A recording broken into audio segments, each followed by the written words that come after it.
Yan ang satuya ngunya naman naluluto na pangsira. Yan hinugakan sa kuyang kaiba maghanap ti gulayon kay ang nako atang ngunyan nasa tindahan.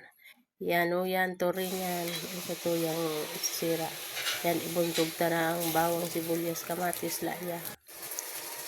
Gagataan ta ang satuya ngunya na isira. Yan bugtak ta na ang satuyan repolyo. Yan style picadillo. Yan darakulaon sa ng pagkagiris.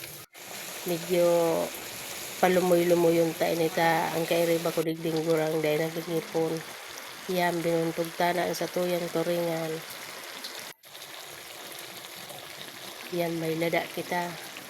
Para ba kung hinog ang satuyang lada.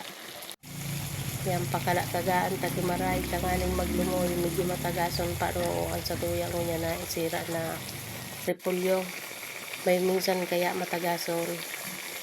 Yan pakala-tagaan takimaray ang satuyang isira. Yan madali lang maluto.